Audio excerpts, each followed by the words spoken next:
Okay, I think we will start, as everybody is here. Dear all, I am welcoming you cordially on our discussion. My name is Alexandra from CineMova Ukrainian Empowerment Network, and we will discuss today empowering queer migrants in Berlin and its challenges and best practices for civic participation. This discussion is organized by CineMova together with our partner, first queer Ukrainian organization in Germany, Quitne, whom I want to thank cordially for a very nice cooperation, Halina and Mariana too, and everybody from Quitne. And as we, as activists from CineMova and Quitne met 2022 in the Allianz of Ukrainian organizations, we started to talk how we can together advocate and address the very different challenges that a lot of queer persons from Ukraine who came to Germany due to the Russian invasion faced, around like 60,000. We also discussed that what possibilities exist to advocate the needs of queer migrants and refugees, and very soon we understood that there are challenges for queer migrants and refugees in Berlin who are common and shared by different communities, and then we decided that it would be nice to organize this talk. Here we are. And I have just some organizational questions. We will have today a discussion both in English and Ukrainian, so you probably need these headphones, what you already have. And following a small get-together and the exhibition of Lotte von Dorn, a queer activist, will present his exhibition after it. And one more important remark, we have an awareness person here, Jenny, in a yellow sweater. And if you need help, if you experience discrimination, encounter barriers, need support, please approach her. And I want to thank in advance cordial. And I want to say that I speak English, German, and Russian. I understand Ukrainian, but I don't speak it. So whenever there's something, those are the three languages. Yeah. Very good. Thanks, Jenny. And I wanted to thank in advance to our translators, Alex and Katya, because without them it would be difficult today. And finally, I want to introduce to you our moderator today, Koran Yilmaz-Günay. Koran is director of Migrationsrat Berlin, and he was and is active in anti-fascist and anti-racist initiatives since German reunification. He is co-founder of the Civic society organization GLAD in the late 1990s, and that was a group of Turkish and Kurdish activists of queer persons. He was for 3 years editor of Lubunya, a magazine for queers of Turkish origin and their friends, and he is also co-founder via GLAD of Migrationsrat Berlin. He was 16 years resident volunteer there and co-director since 2020. And since 2016, he has his own publishing house, Verlag Yilmaz-Günay. And with Corey, I'm very glad that we... She told me yes, you're doing great, because we have with him really distinguished expert with huge knowledge about past and present and expertise in advocacy questions. And for now, I wish us all a very interesting discussions, and thank you all for coming. And that's it. I'm passing to the quiet thanks. Thank you. Thank you for having me. Thank you, Inner Circle and Outer Circles, for being here. We have roughly 1.5 hours to speak about a lot of topics. We have people who speak different languages as first language, second language, third language. What I want to do, what I would like to facilitate is that people feel as comfortable as possible. When people feel too comfortable, sometimes mistakes happen. That's why we have an awareness person. No, but seriously, I would, this is not a conference, this is not a too formal setting. The idea of a fishbowl is we have 4 very distinguished presenters, speakers. I will tell you who they are in a minute. We have 2 interpreters, and we have 2 empty chairs. The idea is that at any point, when you want to engage in the conversation, become part of what people speak about, feel free to join the inner circle. Also feel free to leave the inner circle after you spoke, so that other people can join. You don't have to ask questions. You can ask questions, but you can also comment. You can also have a different opinion. You can share own knowledge and own experiences. This is not about learning from 4 people. It's more a forum in which as many as possible can take part in.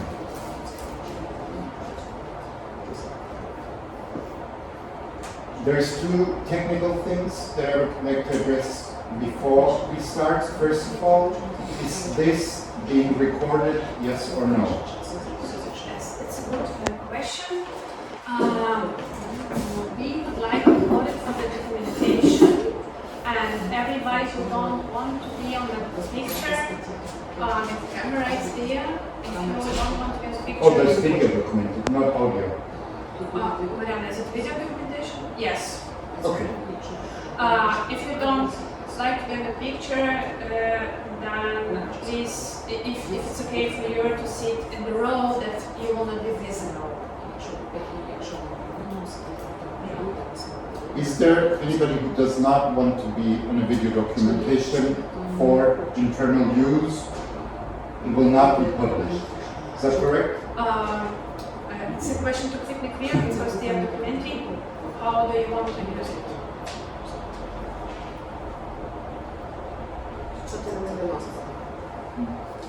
Скажіть, як ми будемо використовуватися? Це ж твоя ідея, озвучення. Так, ми хотіли б створити YouTube канал та такі важливі зустрічі записувати та зберігати як історію. Публічно, yes, if it's for everybody okay, this meeting is very important for their community, and they would like to do it publicly, to put it publicly. Okay. Is there anybody who objects being on a video documentation that will be public? Okay. Also, that's a means of control, so you cannot say everything that crosses your mind. Very good. Second and last technical thing, there's restrooms outside of this room. All restrooms are all gender. Feel free to go and come back at any point. Also, people in the inner circle. Okay. Again, welcome. Thank you for hosting this event. Your CineMova and Kwitne are the 2 co-organizing organizations. You invited me, thank you for that, but also you invited Jagnar Andersson, Hamza Al-Zahran, Anna Radi, and Kalina Kornienko to share their knowledge, their experience so far. Like I said, you're welcome at any point to join the conversation on one of the 2 chairs as long as one is empty. I will only present the people in the inner circle right now. So if you join the conversation, please say a little something about yourself, your name, your pronouns, which is important for translation into Ukrainian because Ukrainian has gender in language. And maybe your organizational background, what you do, if you do it professionally or as activism. Okay. Also mind that the interpreters have an easier job if you speak slowly. All of us, if we speak slowly. Thank you. Dagmar Andersson, to my left, is in Berlin for roughly 14 years, I think. Has a background in art history and works at the intersection of art, curating, and queer feminist municipal policies. That's it, a city for all.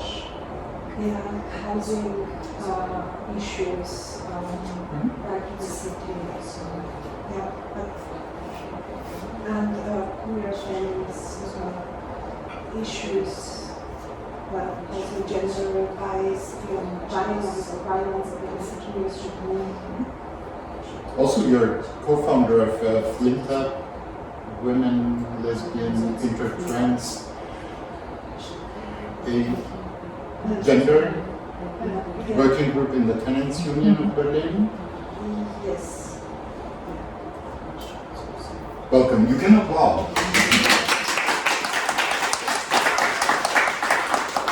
Ida Zakran is a human rights advocate with a public health background, works in a global organization as inclusive health manager, and in his free, sorry, you don't use pronouns, I forgot to say that. Hamza uses he, him.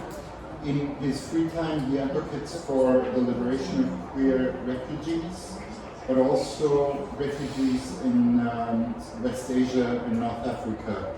So the region commonly very often addressed as the Near East or Far East or Middle East or some kind of East, West Asia, North Africa. Something east to the west. East to the west. Welcome.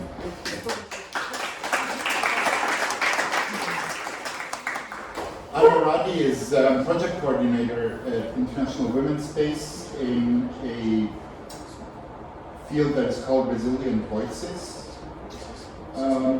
Is a queer feminist and activist based in Berlin. Before Anne worked, she, pronoun she, worked in with Rainbow Women of Kenya, but also is an artist, writing, performing, and doing voice-over work. Topics of mine are advocacy, migration, the German asylum system, but also climate justice, racism, and queer feminism. Welcome.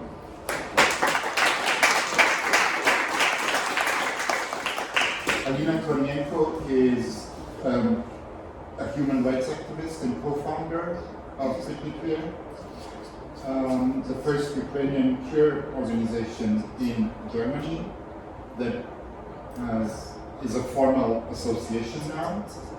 Alina uses she pronoun. Before the full-scale invasion of Russia, Alina worked with the Ukrainian network of women who use drugs, and was and is an advocacy specialist, especially in gender and gender-sensitive programs. Welcome.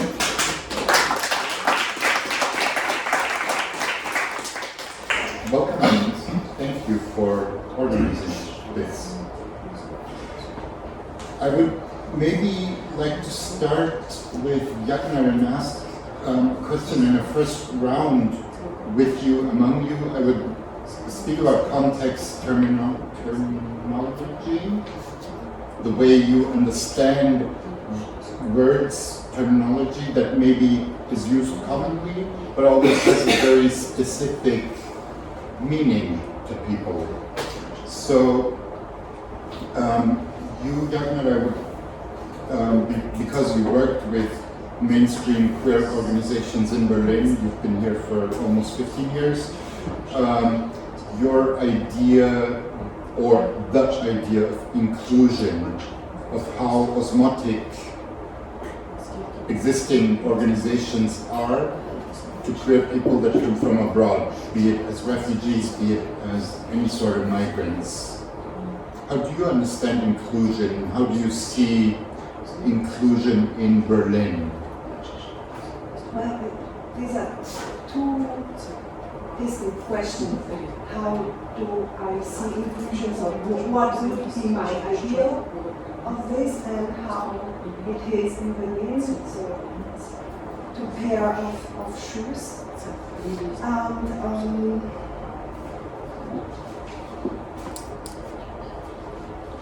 well, it's such a huge question, Koray. It's a huge topic. It's a huge topic, but this whole evening. So let's try to. Maybe start with your experiences. Yeah, You've been working with with a my experiences, of queer course. women's or Flinte space. Yeah, there is a historical condition in Berlin, how the structures, the organizations developed. So there are mainstream queer or LGBT, like calling them this way, rather LGBTQ plus organizations, which are coming from more middle class German white people, and are something which in my eyes is very often following a kind of homonormativity.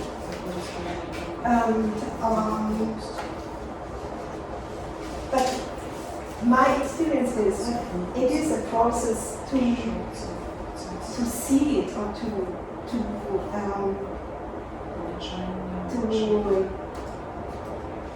analyze this experience when you are coming just as another queer person and going into the structures.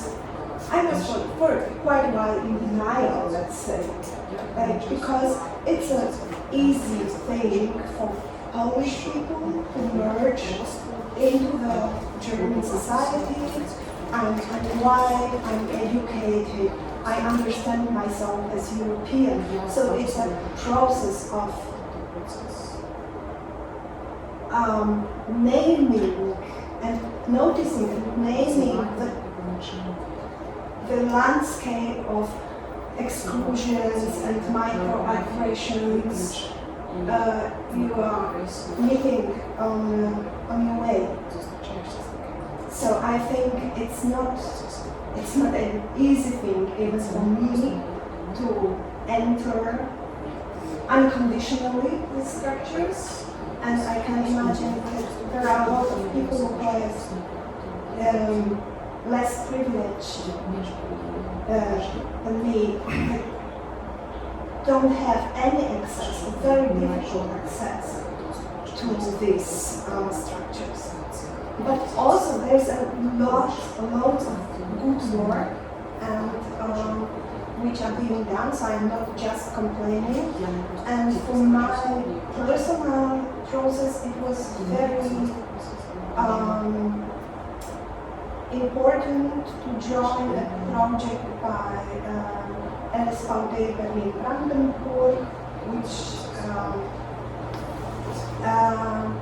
is coordinating people who are in one-to-one pairs as a support team with a refugee person. So this project can be also questioned. Is there a kind of hierarchical thinking inside of the concept? But in doing this, being one-to-one with another person, that you can find a very human way of interacting.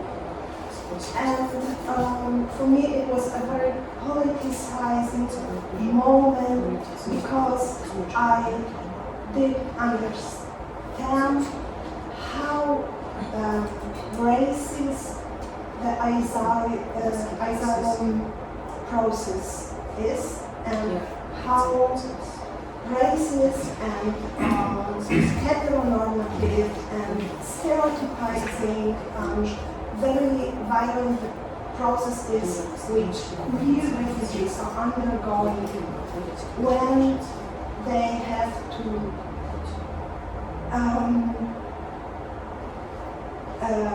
put this on the table. How are they really queer? Are they really lesbian? Are they really gay? And how to devise it? How to prove it? Like it's a core thing. How to prove it? So it was for me a moment where in the process I also started to reflect on my own positionality and my own experiences, and so I think there is a lot to do on the systemic level to get to kind of inclusion, but also on level of organizations in Berlin. Thank you. Maybe let's continue with you, because you, in Resilient Voices, which is a working group within International Women's Space, have an idea of a safe space. Space that allows for political empowerment, but also intersectional awareness.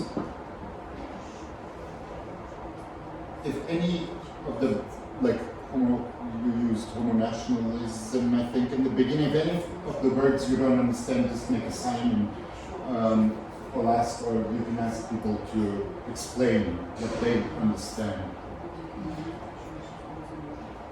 You want to join in on this topic, maybe? I have so many things to say. So now that you say it, homonormativity was the word. Homonormativity.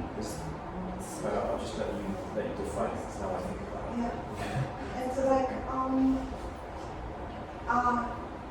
a concept of different sexualities, different than heteronormative, not heterosexuality, but as concept very embedded into the heterosexual world. So, let's say, cis, male, gay, middle class, with good job, and it's somehow acceptable for the dominant society. In other ways, somehow a person who is positioning themselves as non-binary, being of color, being maybe trans, which is far less acceptable in the heteronormative society. That's trying. So maybe a very mainstream idea of who belongs to the group of, how do you call them, homo something? Homonormative. This acceptable mainstream, okay, you are so nice, so middle class, so you are like us, you are marrying each other, it's okay.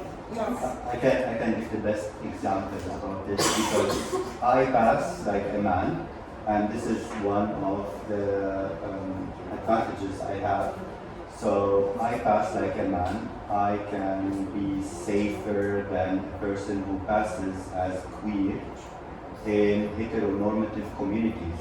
For example, for me, I can act like a man and walk, but if it's a trans sibling of mine who has the brown skin color and they go there, that's outside of the heteronormative binaries that the dominant society gave. So probably this is a live example of what you were saying, acknowledging my privilege. So.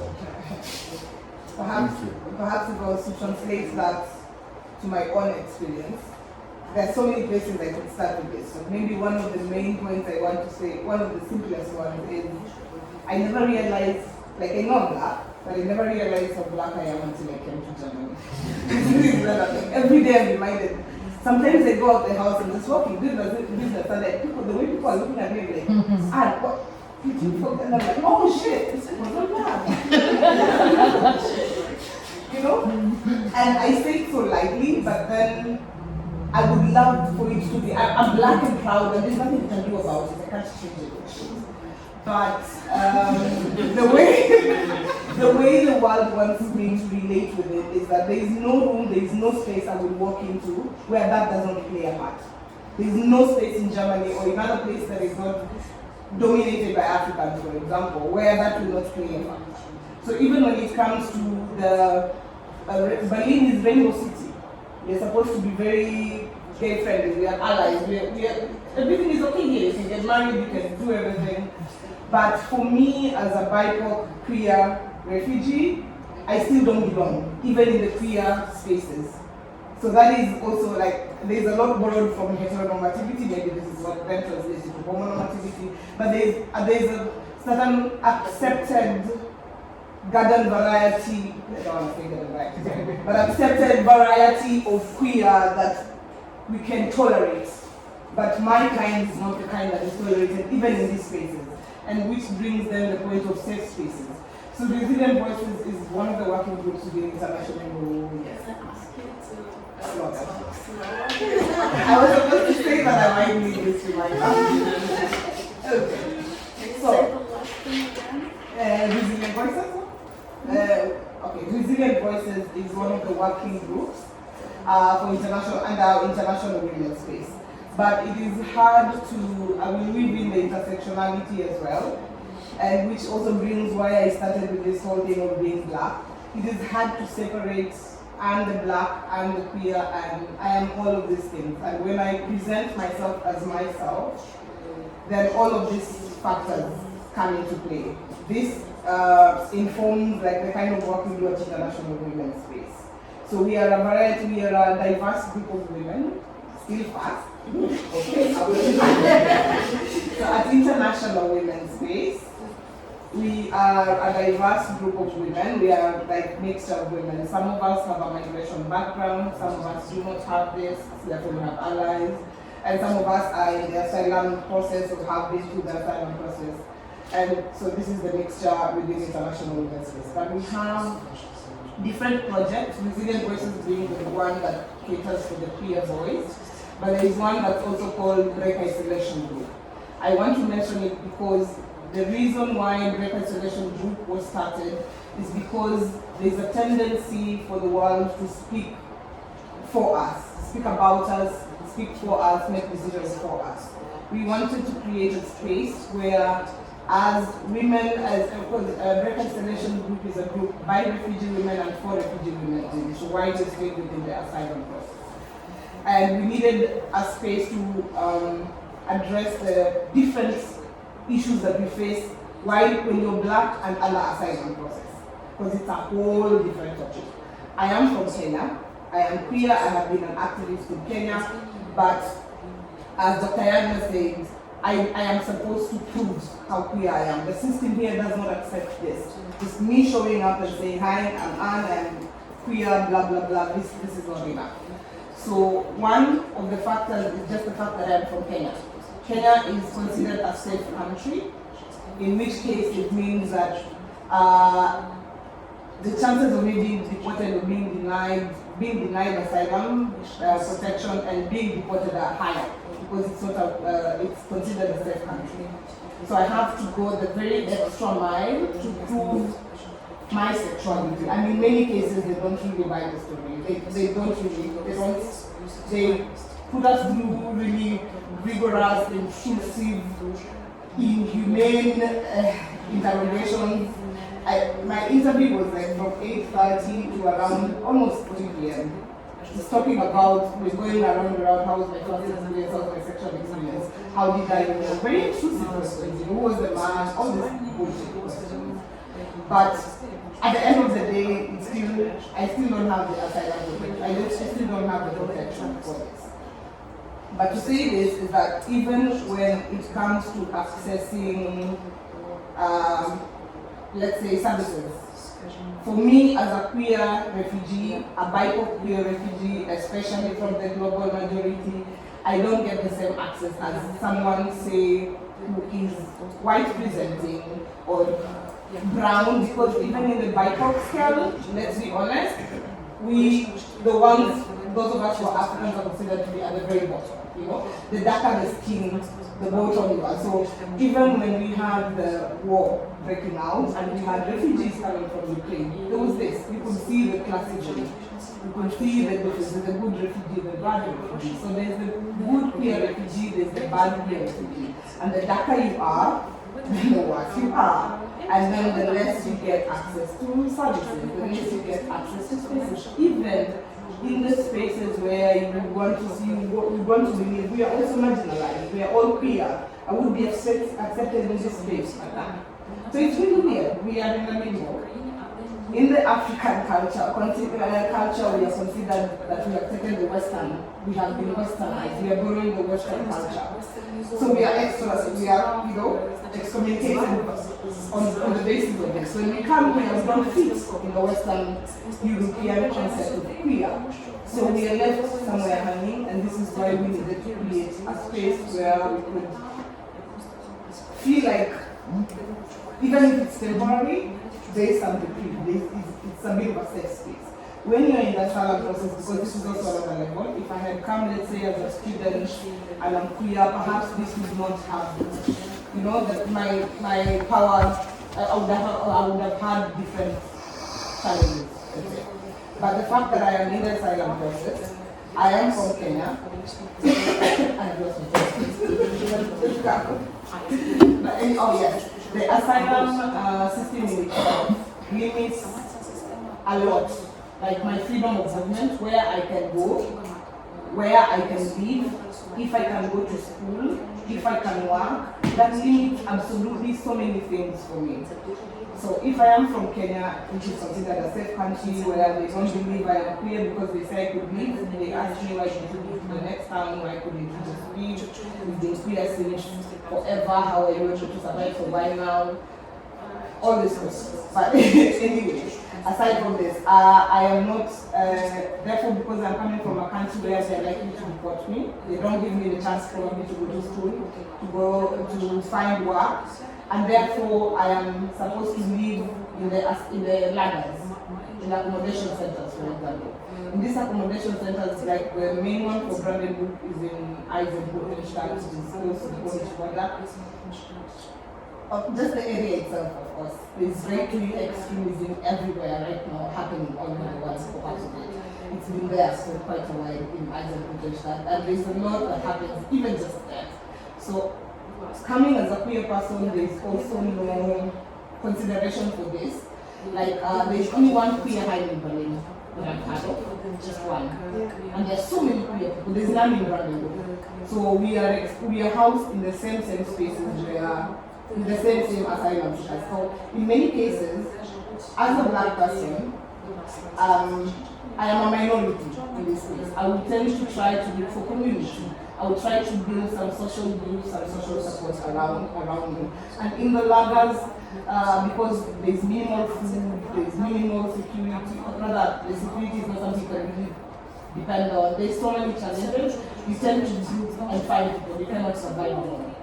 This means I'm clear, but I might be deported. I'm not necessarily protected here. My family is still back home. I kind of have to be in the closet. Because the people I am forced to socialize with, to build a community with, don't necessarily understand. Just because we are from the same country and we are all here, people in Europe are also homophobic. And yes. People don't change their mentalities just because geographically things have changed. So we are still housing homophobic, transphobic people from all over the world. But this is not considered. So you have to kind of find a way, you have to go back into the closet and say, let me add. Oh yes, I have gone on and on. Yes, so That's good. This is That's the good. connection for me, yeah. I think it became quite clear why a safe space is necessary. Maybe you can elaborate some more on how you build a safe space, because I think the problems that you spoke about are true. I can say that for the Turkish community, for the Kurdish community. I know also for the Ukrainian community, very often it is necessary to have your own space. But how do you build your own space? So for us, I would give an example of, let's say, resilient voices. I like to employ, you had mentioned I'm a ballet artist, we like to employ art a little bit in our activism. It's one of the major, we are actually being funded actually by the LS Foundation this year. We are also being funded. Also ask for a little bit. Yeah. So sorry. I got comfortable. So sorry. That's amazing. It's alright, it's me, it happens. I talk a lot. I figured that you're comfortable. That's why I said it's not good to be too comfortable. I get too comfortable. Okay. Remember. So one of the things that we have, unfortunately for us, we are dependent on project funding presently. So what we are able to do in the little time that we have, because I mentioned we're doing the sign-up process, there's so many things you're not allowed to do. So we have, parallelly, we have all these things we need to start with. We need to find a way to get some sort of solid residence foundation here, find a way to go to school, go to work and whatnot. So the little time that is left for us, we find activities that we can put together. And the Resilient Voices, we have slam poetry, which is a monthly activity. We have it in collaboration with Oya Collective.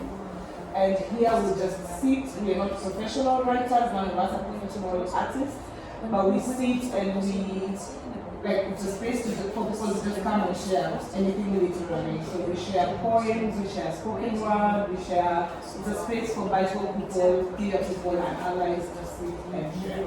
And this is a really important space for purging, and especially with the repression that we are having, we've been having for a while. As an activist, I want to say that even going to the streets, my activism, my blackness plays a part in my activism. Like, I cannot engage in civil disobedience as activism because I have to consider my position. I am black, yes, you know, there's some things. I cannot just go to any random level. I cannot just, so there's some things that are limited with this. And yes.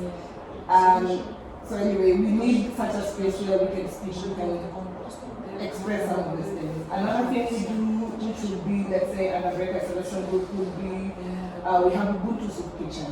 We come from communities where Ubuntu means humanity or togetherness, or yes, something like this. It's a Zulu word.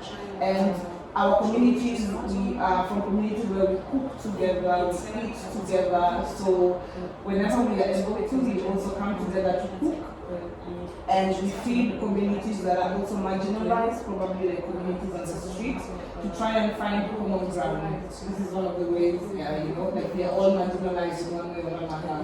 We share what we and we go on our way.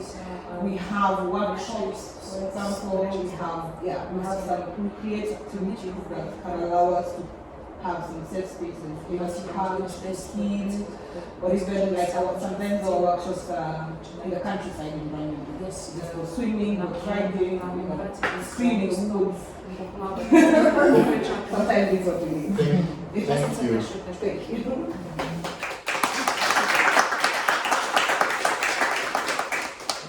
I would like to ask you next, maybe, how does that resonate with you? Because you co-founded the Queer Collective last year, 2023, which is also, as I understand, a safe or safer space. but also with the Ubuntu tradition you talked about, there's a strong transnational link that you bring to life by giving walking tours of Berlin, Kreuzberg specifically, speaking about queer Beirut. So both elements of what I heard from Anne, I also know about you a little bit. Does that resonate? Does that? Yes, it does resonate. So let me start first with the differences and cultural differences that we have in the asylum process. It's a very dear topic to my heart.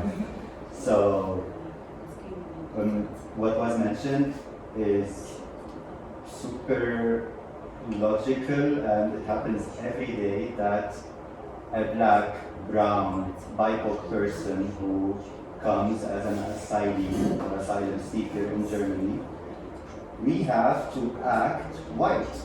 We have to show gayness, queerness as white. We never get acknowledged that this is how a woman acts in our country. This is how a man looks like in our country, you know?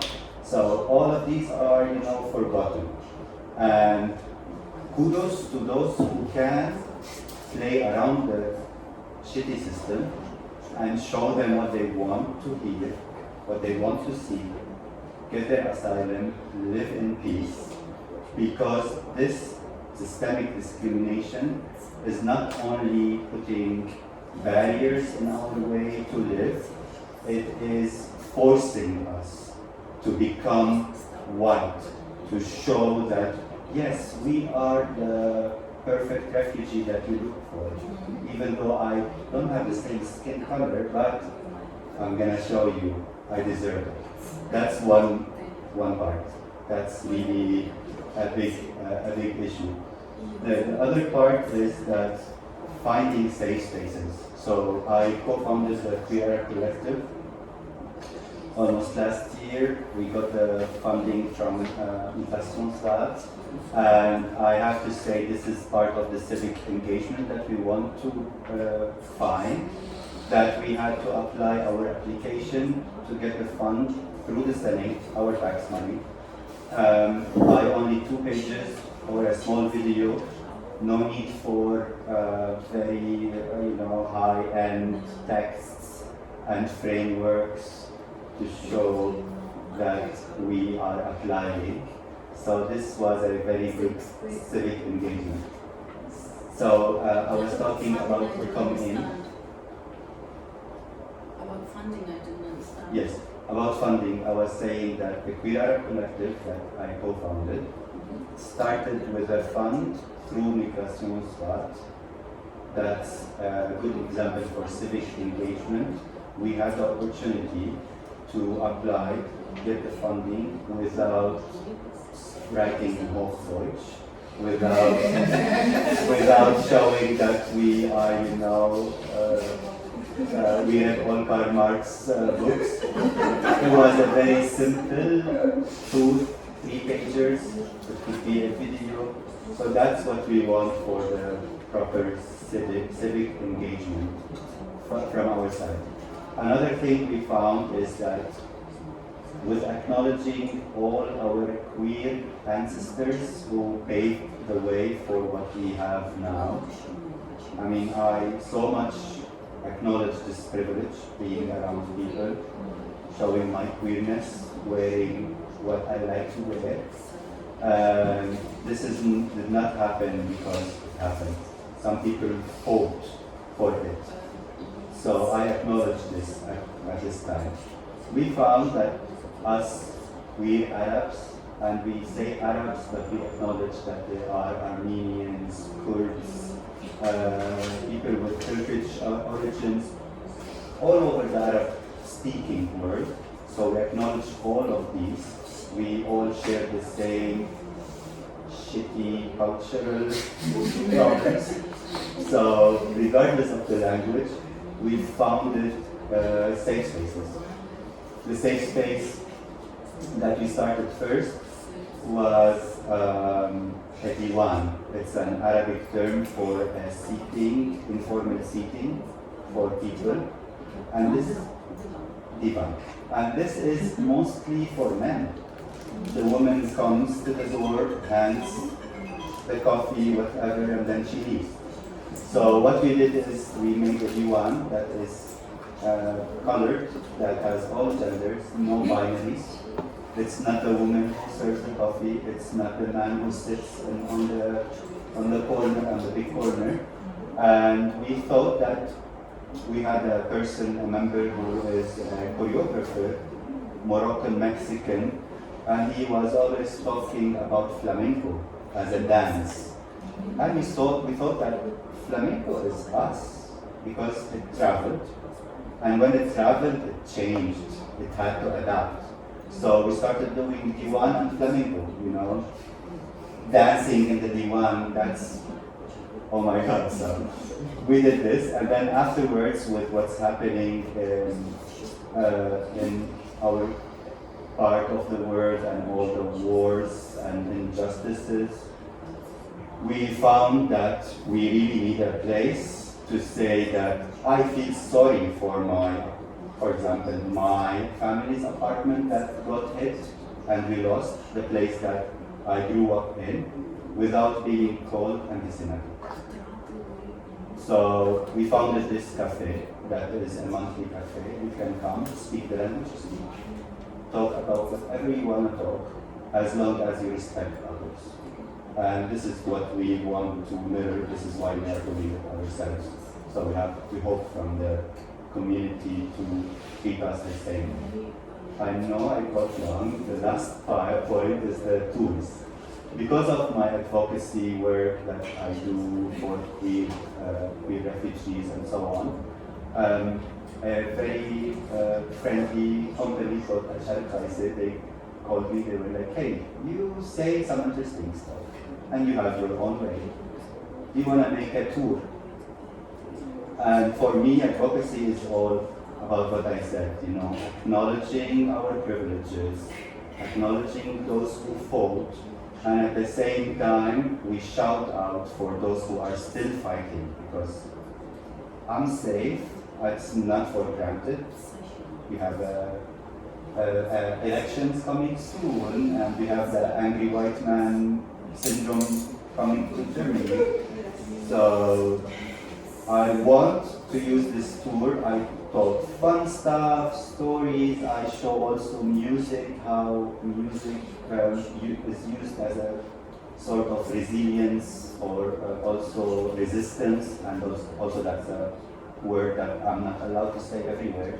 Thanks for being my safe community, so I say resistance without being called words. So yeah, I use this tour to tell stories about how my queer ancestors of migrant backgrounds, how they did their safe spaces. There are books, articles about Gayhan, about lots of history that happened in the area.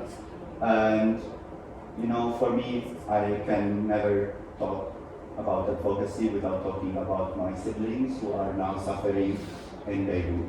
So I mix both. I do this tour just, you know, instead of lecturing people about history, I do it in a fun way, and it depends on the mood. You might be lucky that you get a very funny answer. That's it. Thank you.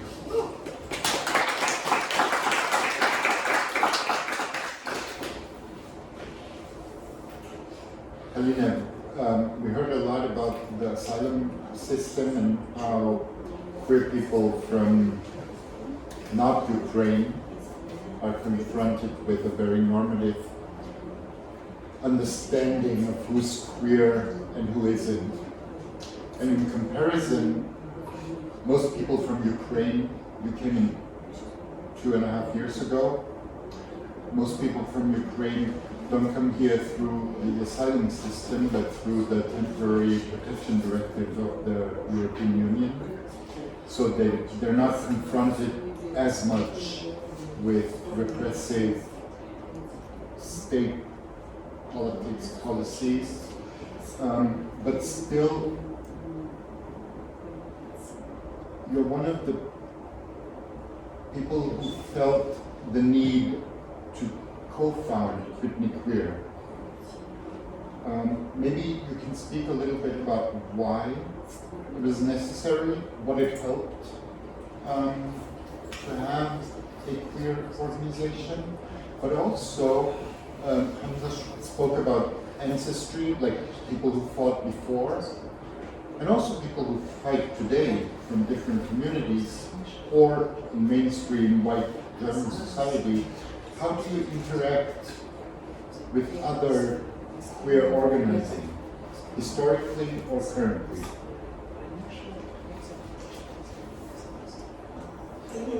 Так.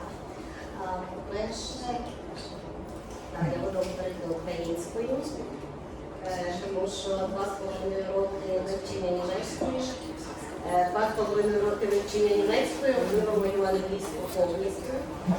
Кажуть, що вона колись повернеться, але коли вона не сказала. Так.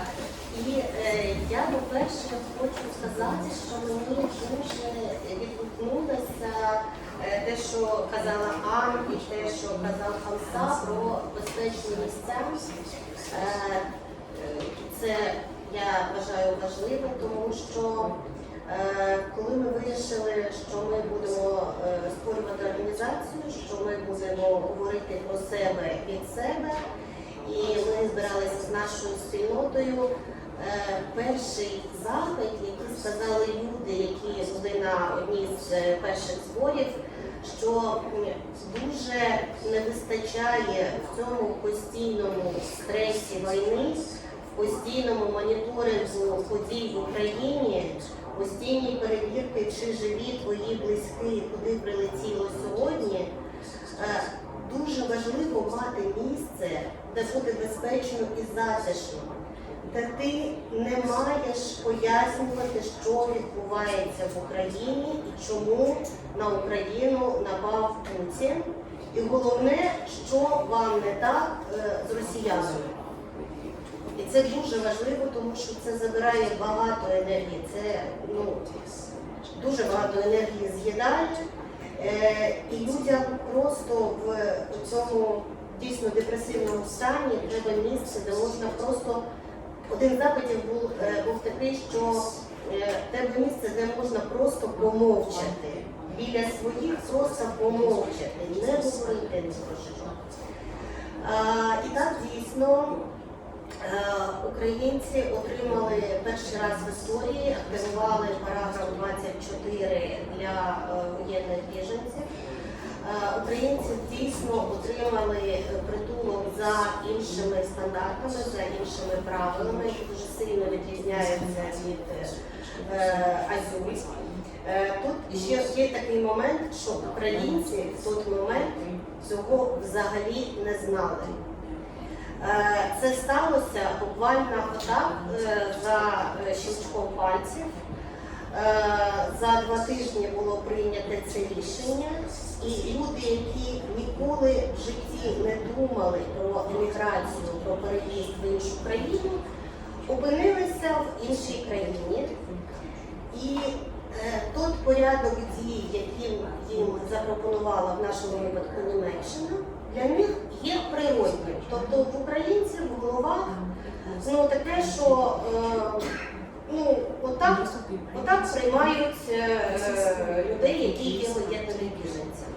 Потім пішли дискусії, вже публічні дискусії, коли українцям стали говорити про те, що у вас інші умови, ви в більш привілейованому стані, ви не маєте проходити оці всі етапи азюльські, доводити, що ви маєте право на притулок, ви маєте право на притулок просто тому, що ти українка або українець. Крапка. Це зіграло з українцями дуже швидко, тому що коли люди на старті отримали і право виходу на роботу, і багато громадянських прав, і право переміщення, на українців в той же момент посипались вимоги. Тобто вам дали все, а тепер давайте.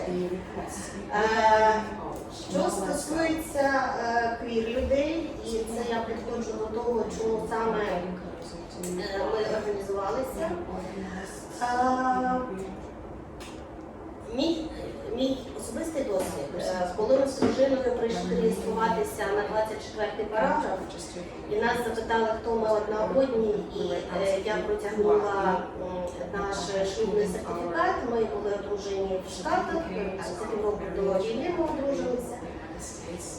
І я перший раз побачила, як державна чиновниця бере цей папір, навіть не підіймає руку, то для неї це нормально.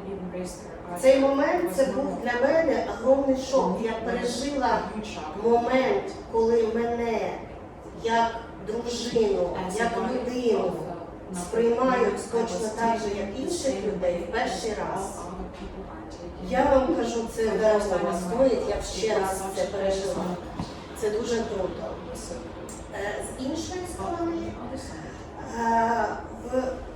в головах багатьох жителів Європейського Союзу і інших країн Україна – це така якась незрозуміла частина Росії, яка чомусь бунтує і тому чомусь воює. Щось відбувається, що непонятно. They fight for some reason, we don't know why.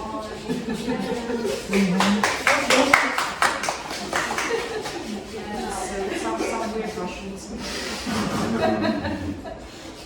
Тобто імперія, як імперія, Радянська імперія, розвалилася в 1991 році. Її вже нема. Але в головах багатьох людей вона існує, вона продовжує існувати. І це підкріплює велика кількість людей, які мігрували в Німеччину за програмою пізніх переселенців. І якщо ви знаєте, як їх називають руські німці. Руські німці. Ці руські німці могли народитися в Києві і все життя прожити в Києві.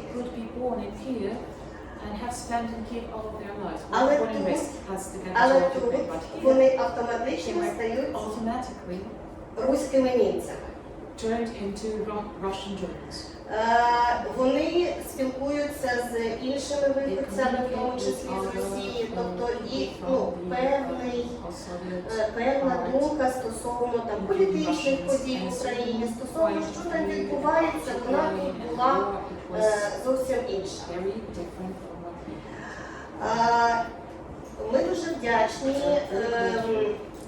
Альянсу і організації Німеччини, які дуже швидко зорієнтувалися, буквально в перші дні вони зібралися і створили фонд, який допомагав людям виїжджати з України, доїжджати до різних німецьких міст. Вони допомагали на першому етапі перекладами, таке інше.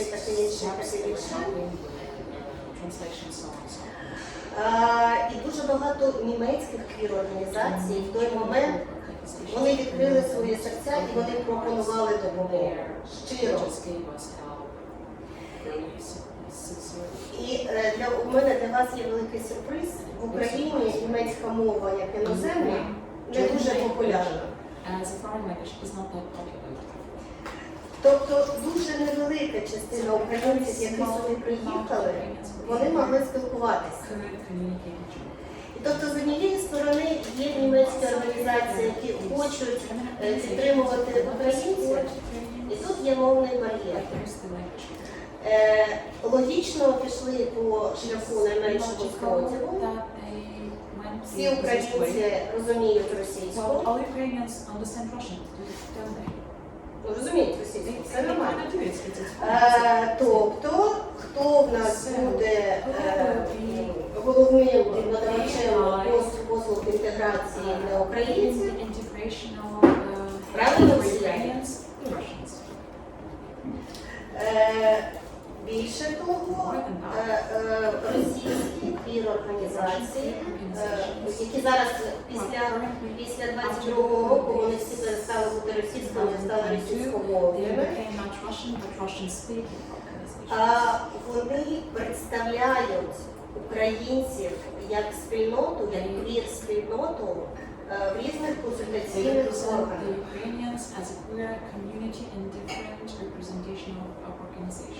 Тобто за нас, про наші потреби, про наші складнощі спілкуються без нас.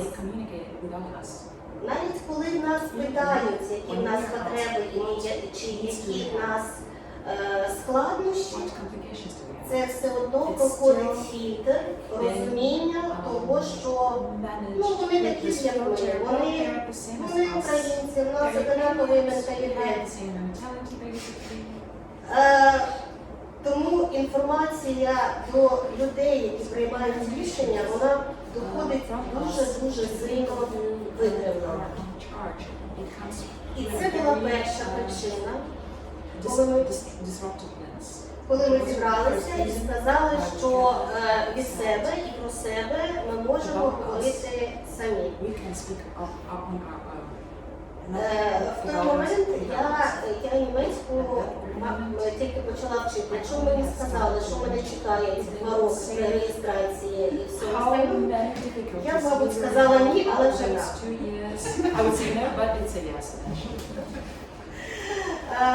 так.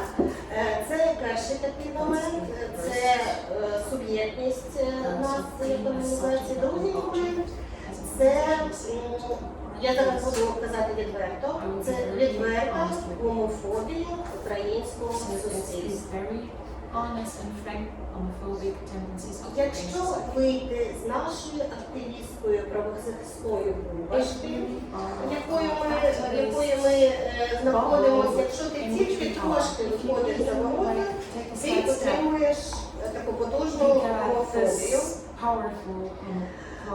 Вона може проявлятися в різних варіантах. Це, якщо, наприклад, це в інтернеті, там, звичайно, все можливо, будь-які слова можливі. Коли українці потрапили в Німеччину, їм декілька разів пояснили, що тут це не вітається, це наразі перейшло в такий стан, не питай, не кажи.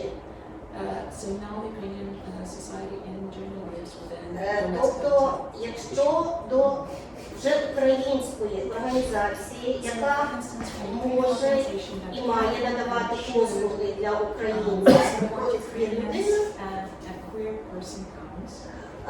то 90% гарантія, що її відправлять до росіян. До квір-росіян, тому що вони квіри, ваше ж багато спільного, вони квіри. Ви всі російською розумієте. І це була друга причина, чому ми вирішили, що нам треба організація, тому що друге наше завдання – це поступово працювати з українською спільнотою, загальною спільнотою, не спільнотою, з українськими людьми і цю парадигму потрохи рухати. Я і мої колеги знаходимося в українському правозахисному спільноті, в українському квір-правозахисному спільноті, щоб не збрехати більше 15 років. І в Україні наше питання завжди було не на часі.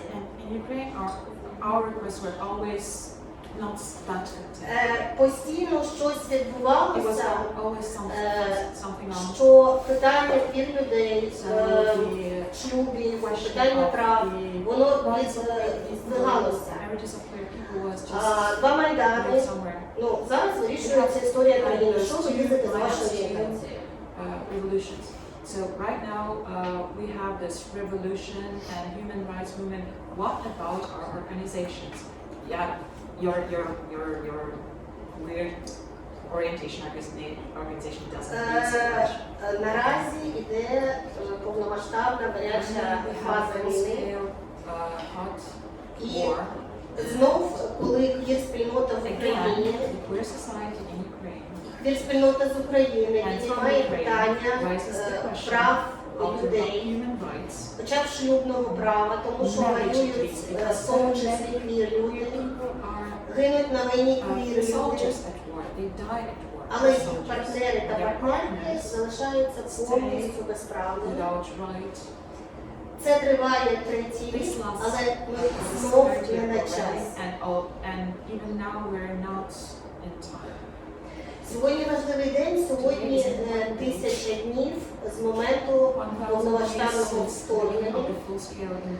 Хоча ця стадія війни вже йде 11 рік насправді. This kind of war has been going on for 11 years already. І сьогодні є великий мітинг українців на Унтерден-Лінден, який присвячений цій даті. І це теж такий момент, коли нам сьогодні багато людей написали, ой, сьогодні дискусія, і сьогодні мітинг. Тобто тобі постійно треба обирати між собою і суспільством, між собою і суспільством. І так, війна 11 років триває. Якщо ми будемо відзначати кожну 1000 років, 1000 днів, ми просто ну, це правда, 11 років. І це дуже нагадує якраз ті самі події, коли був Великий Майдан, коли квір-спільнота зібралася і спільно, внутрі України, спільно вирішили, що кольорових прапорів на Майдані не буде, тому що наразі є справа важливіша. Зараз є важливіша справа, нам треба відстояти країну. Я думаю, що в той момент це була наша помилка, тому що наразі нам знов треба відстояти країну, і знов є справа важливіше, ніж я дуже багато говорю, так. І наразі ми дуже раді, що ми існуємо, що ми можемо говорити про нас єдно, що ми можемо спілкуватися і консультувати наших людей зі спільноти, що ми можемо вже самостійно документувати ті порушення прав, які відбуваються, вони відбуваються.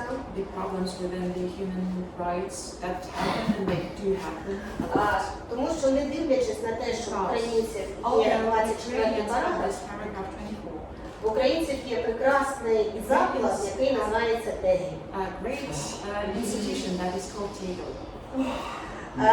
Де на людину, на проживання однієї людини 2,7 квадратних метрів.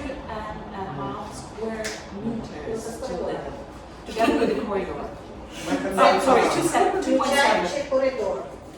That's including corridor.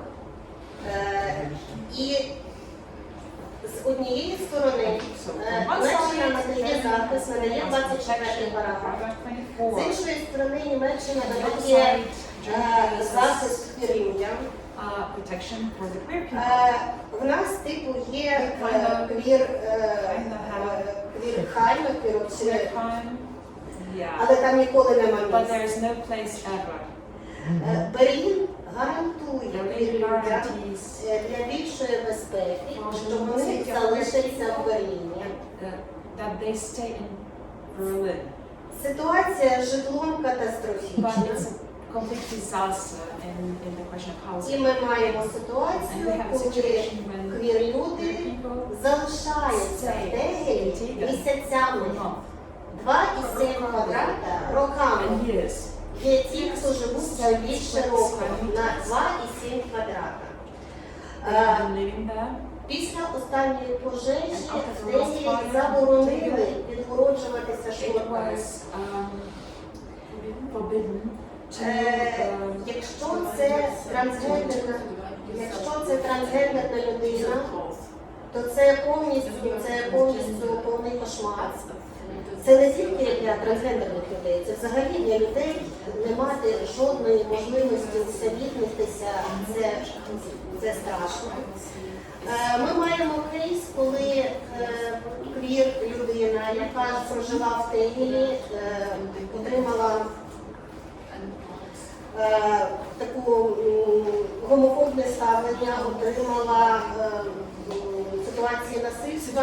Людина просто повернулася в Україну від Вовни. Якщо ви знаєте, де Херсон, це 10 кілометрів.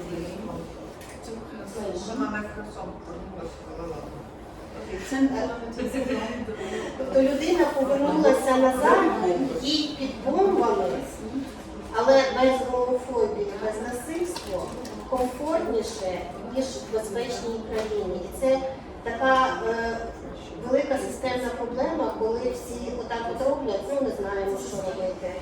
Тобто є всі процедури, є всі документи, є дуже правильні посили, але воно не працює. І це теж момент, чому ми створилися, тому що в мене, наприклад, 15 років досвіду адвокації. І мені дуже цікаво попрацювати в цьому полі. Дякую, я можу говорити безкінечно, я закінчую.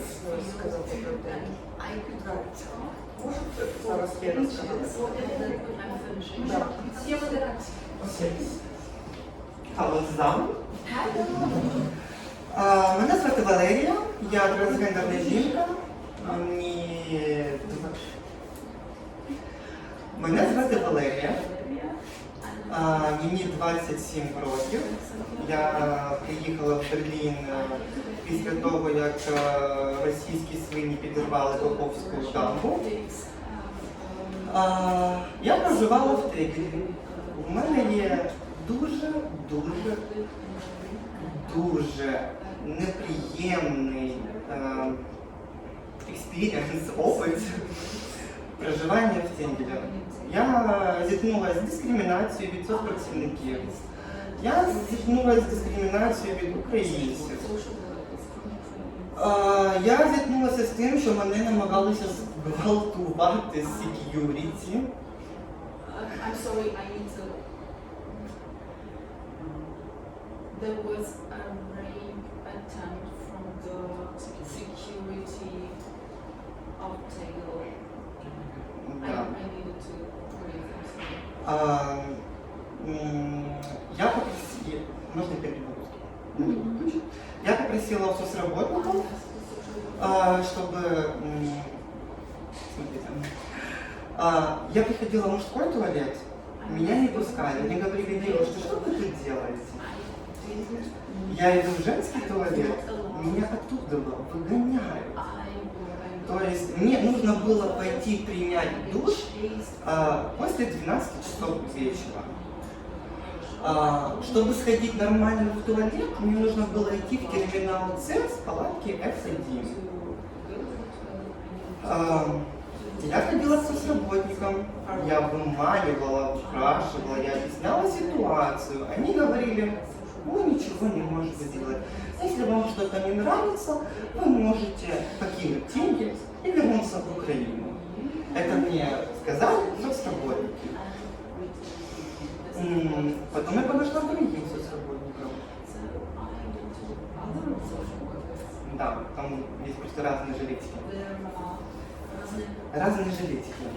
Разные организации? Да, разные проекты. А жилеты не имеют такого отношения, просто разные организации. Хранит как Красный Крест. Второй соцработник мне попался более-менее толерантный, не гомофобный, который мою ситуацию услышал и понял. Для меня выделили туалет для инвалидов.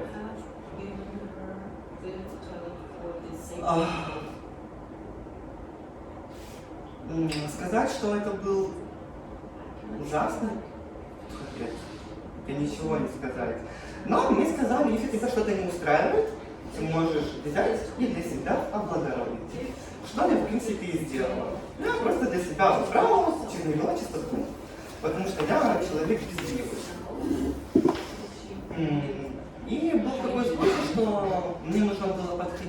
постоянно на ресепшн security и говорит: дайте мне, пожалуйста, ключик. Они были предупреждены о том, что подойдет трансперсона и будет просить у них этот ключик. После ужина, в один из прекрасных моментов в этом было, я подхожу к security, это была женщина, я еще удивилась ее реакции, почему она так реагировала. Она была арабской национальности, насколько я понимаю. She might have been of Arabic Migrationshintergrund. Я говорю: можно мне, пожалуйста, ключик от туалета? Она говорит: почему ты не пойдешь мужской? Я говорю: мне выделили ключ, дайте мне ключ. Она мне говорит: если у тебя есть пенис, ты идешь в мужской туалет. Я у нее спрашиваю: это дискриминация? Она смотрит мне в глаза и отвечает нагло: да. Вот такой вот у меня опыт пребывания в Тегеле. Но слава богу, что мне попался хороший соцработник, который мне помог оттуда выбраться, которая прожила мою ситуацию и помогла мне с этого ада сбежать. Я когда приехала после оккупации, я говорила, что это 10-й круг ада.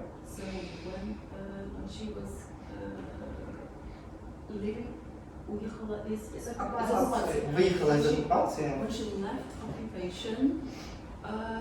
She is now saying this is the 10th circle of hell.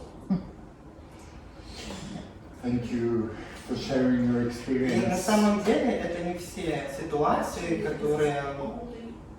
На самом деле Тегель много скрывает плохих ситуаций, связанных с ЛГБТ-персонами, с гендерными людьми, с насилием, как секьюрити пристают к девушкам и много другого. Тегель — это не безопасное место для ЛГБТ-персон.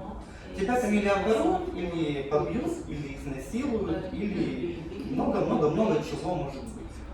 Я там пробыла 2 недели, и для меня это было достаточно.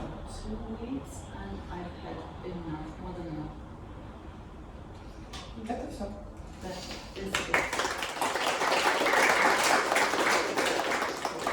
Thank you for sharing.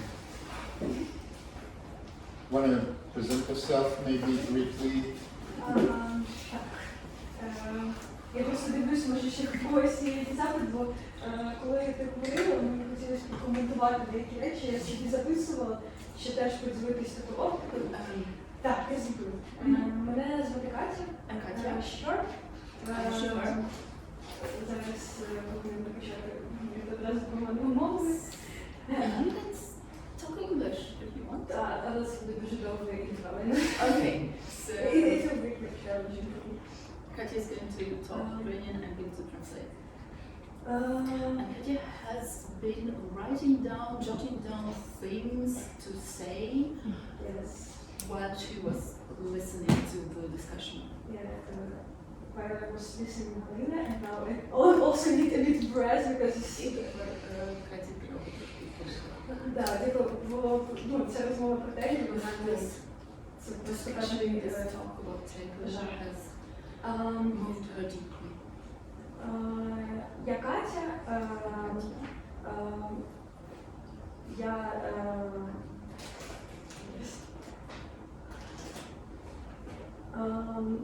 я активістка, в мене є блог там, стосовно sex education і так далі, українською для українців.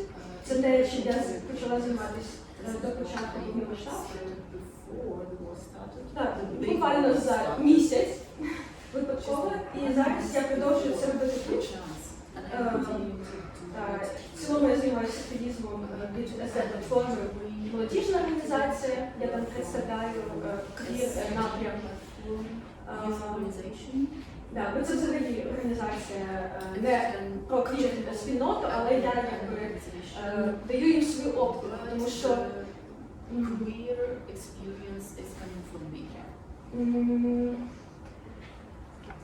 І Ну, я дуже багато спілкуюсь з українцями, ну так вийшло за рахунок моєї діяльності, з тими, які в Україні знаходяться, і з якими тут, і взагалі, ну, типу, навколо мене дуже велика різноманіття людей.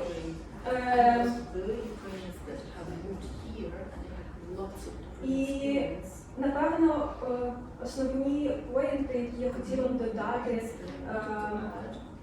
стосовно цього, ну, мене дуже зачепив цей момент. Я також в темах ментального здоров'я, це тема також мого активізму, ментального здоров'я, секс-просвітництво і секс-education. І я спостерігаю те, що доводиться проживати як представниця молоді, людям різного віку, зі свого боку. Наприклад, я живу не в Берліні. Я живу не в Берліні, я живу в Бранденбурзі. Я живу в Бранденбурзі. І в мене два різних життя в Бранденбурзі і тут. Тобто, якщо свій блог в Телеграмі для українців про Sex Education, бізнес і далі я веду українською відкрито, то, наприклад, в своєму невеликому містечку і взагалі в цій зоні, де я живу, я там не можу. Я просто виховую там, що я належу спільноти, що я ходжу на подібні зустрічі. Я просто там живу, я просто там ночую. Бо так вийшло, що я живу в тій землі. Є певні правила, як ти можеш переміщатися між землями, якщо ти... Я не потрапила в телі, і зараз я розумію, що, напевне, це дуже добре, що не дивлячись на всі ці складнощі з транспортуванням і доступом до певних послуг, медичних в тому числі, які менш доступні в Бранденбурзі. Просто я трошки перспективу, бо Берлін це дійсно квітне місто, але є ще багато українців по всьому, по всій Німеччині. Трошки важко, я вибачаюся, якщо я скомкана, тому що важко з перекладом одночасно говорити. Katja is getting. I'm just apologizing if I. It's gotten chaotic because Katja is getting interrupted through my speaking. So Katja is saying sorry. I will just speak in a very soft voice so you will not hear me. Я просто буду говорити тихо, і мене не буде Окей. Так, і я спілкуюся дуже з багатьма українцями, які побоялися виїхати з України, вони залишаються там, не дивлячись на те, що в них дуже величезні фінансові складнощі, дуже величезні проблеми з ментальним здоров'ям, з звичайним здоров'ям. Вони теж дискримінуються всередині українського суспільства, бо вони наслуховуються, наприклад, як складно в студентських гуртожитках, і вони обираються ризикувати своїм життям, бути під бомбами, ще більше погіршувати свій ментальний стан і так далі, просто тому що це щось більш знайоме. Вони вже звикли до того, цих умов, в яких вони знаходяться. Це своя якась гомофобія, вони там, їх можуть зловити, як, наприклад, мого друга небінарну персону разом з коханим, їх зловили там і побили серед міста, тому що вони можуть бути налякані тим досвідом, яким їм доведеться тут пережити. Або вони навіть повернуться, як моя знайома, яка є трансжінкою, яка документи отримувала протягом вже воєнного стану, вона виїхала і через умови вона повернулася назад. Тобто це дійсно, мені здається, дуже багато різних контекстів накладається на українців. З одного боку, європейці очікують від нас,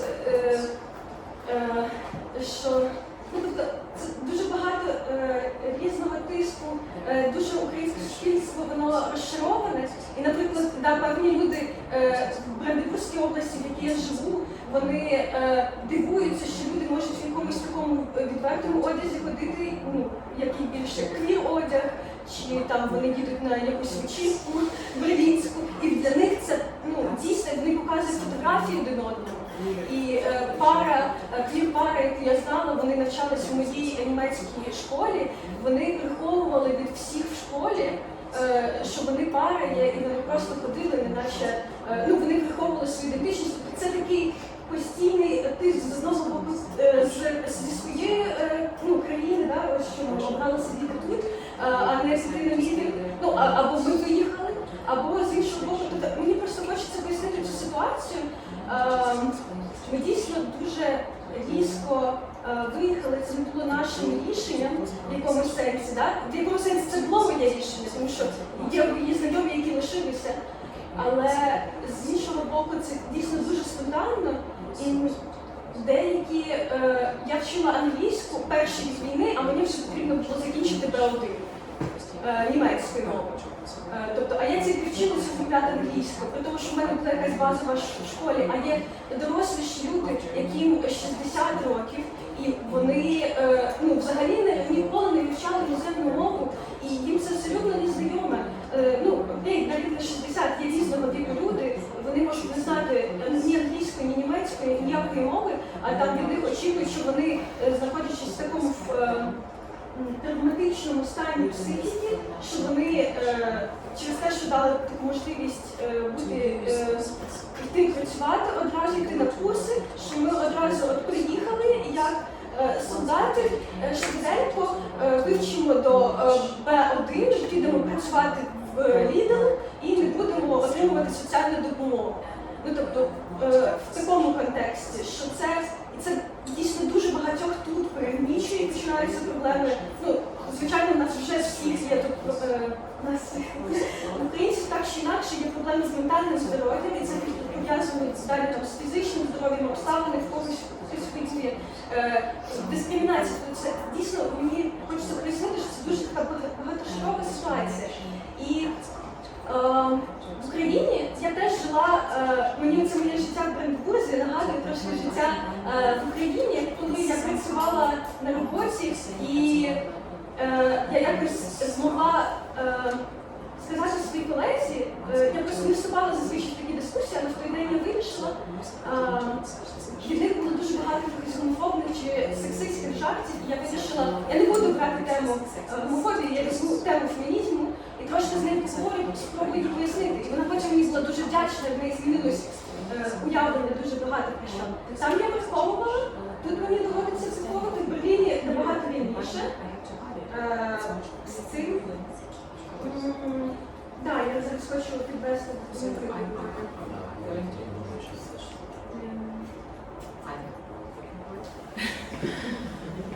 Важче закінчувати, коли просять. Ні.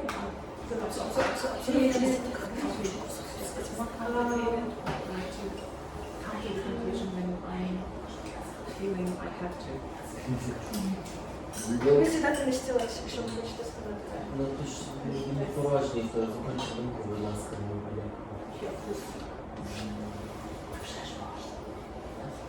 I just disrupted a bit from... You don't need to come to a conclusion. Yeah, I want to come to that! No, just sit there, think about your conclusion, we'll hear one more voice, and then you can come to your conclusion. Don't feel pressure. Okay. Which pressure? Я не буду розмовляти довго.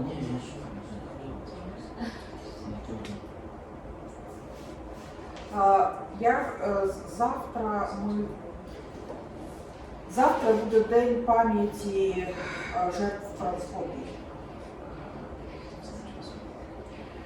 Зараз наше ком'юніті українське переживає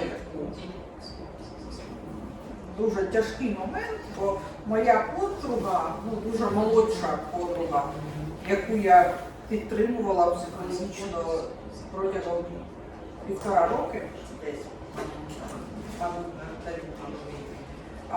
вона вмерла в результаті прийнятого нею рішення.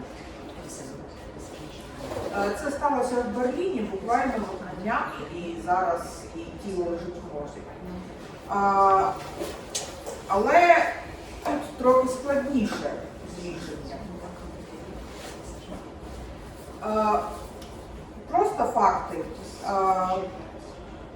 Це не перша її спроба була. Спроб було десь десяток. В неї були діагнози, тяжкі психічні діагнози, серед яких посттравматичний розлад, тобто наслідки травми. Її в одну ніч її зняли з моста, тобто люди, вона питалась скинути з моста, люди, які проходили, викликали поліцію, її взяли з поліції, не дали їй скинути з моста і відвезли її в клініку. В берлінську клініку, по страховці, в клініку, яка займається кризовим станом. Весь цей час після того я листувалася з нею. Кожен день ми листувалися досить багато. В клініці вона пробула 3 дні. Спустя ці 3 дні їй сказали, твій стан стабілізувався, ти можеш йти. Ми зробили так. Вважаю, що ти здорова. Вона не вийшла з клініки, вона вийшла на лестничну клітку і кинулась в лестничний прольот. Вона лишилась жива. Її залишили ще на 3 дні. Спустя 3 дні їй сказали, твій стан вже стабілізувався. Ми тебе виписуємо. Це була транс-дівчинка, якій було 20 років. Може, я помиляюсь, я б хотіла помилятися, але в мене є великий сумнів, що після стількох спроб самогубства її виписали, якщо б вона була гражданкою Німеччини і дочкою німецьких батьків. І це проблема, про яку я хотіла тут сказати, проблема ненадання допомоги. Проблема ненадання медичної допомоги людині, яка тут без батьків, з серйозними ментальними проблемами, яку до цього вже виставив югендамт, який має відповідати за неї, мав відповідати, бо їй ще тільки 20. Насправді, навіть подати до суду на дії клініки, яка її виставляла, вона не хотіла йти. Нікому. Навіть забрати тіло. Зараз нікому. Ми над цим працюємо.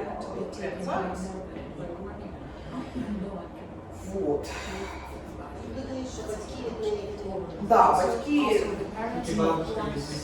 Там є бабуся, а батьки в Україні не займаються.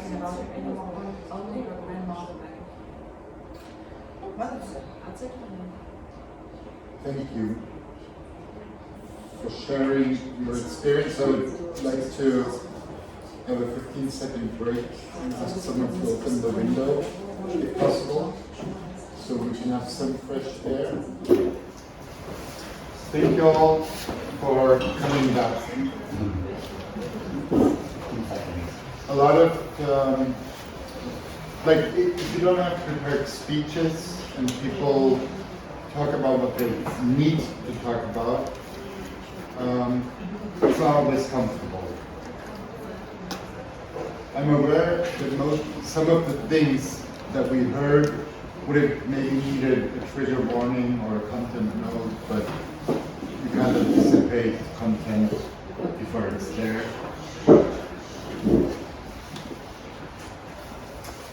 So I made an executive call and said, let's have a break. I hope you're all fine with it. I spoke to Alexandra in front of the door. And here is a suggestion.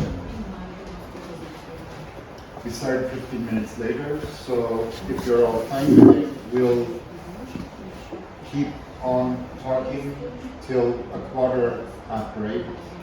Then there's an exhibition Alexandra spoke about in the beginning. Look, you will give a small introduction right after our talk, and then there'll be space and time for informal exchange, but also the Alliance of Ukrainian Organizations will, probably next year, make space, time for more talk about things that need to be addressed. As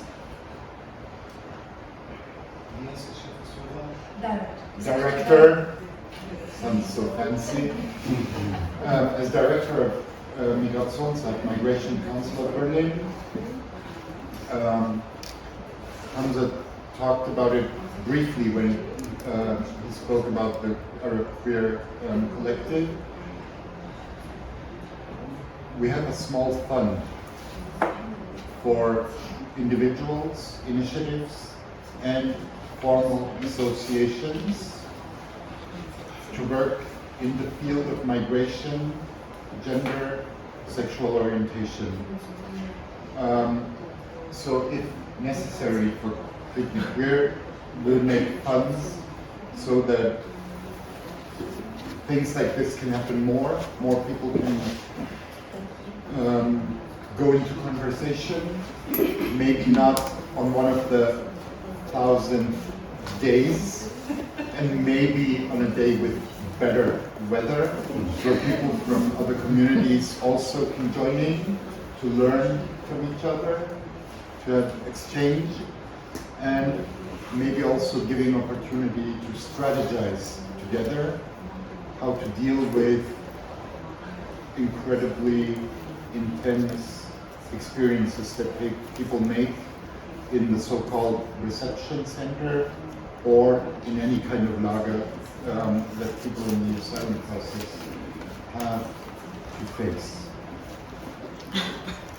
So I ask for your understanding. We'll come to your conclusion, and then there'll still be 2 empty chairs, maybe with shorter interventions, but you're all still invited to join in.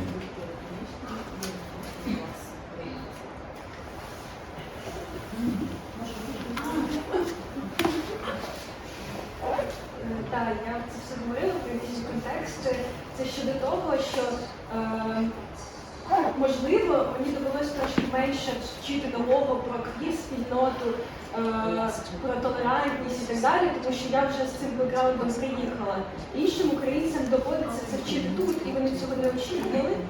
І це все, війна, вона якби є певною можливістю, я бачу як можливість один одного навчитися почути оці різні історії, тому що в нас в якомусь сенсі можуть бути абсолютно різні бекграунди. І, наприклад, я коли обирала тему саме квір-активізму для українців, для мене було важливо, тому що це така платформа, це те, що нас по факту об'єднує і в Німеччині, і в світі. І мені здається, от такі зустрічі, як ця, і розповіді, і діалоги можуть допомогти зрозуміти краще українцям, українкам, нам і вам, тобто, щоб це було як якесь певне спільне ми, якась певна платформа цінності, де ми можемо зрозуміти один одного. Ми працюємо вже над цим всередині української спільноти, власне, є Альянс українських організацій, СД Kwitне квір це дуже важлива для мене особиста організація, тому що в якісь інші організації, можливо, десь, особливо коли ти квір людина, ти йдеш в українське, можливо, більш насторожено. Бо ви говорили про той контекст попередній. А якби місцеві спільноти вони недоступні, ми про них не знаємо, або вони нам не зрозуміють, тобто ми не знаємо, про що говорити. І відчуваю дуже, що це дійсно щось важливе для цього.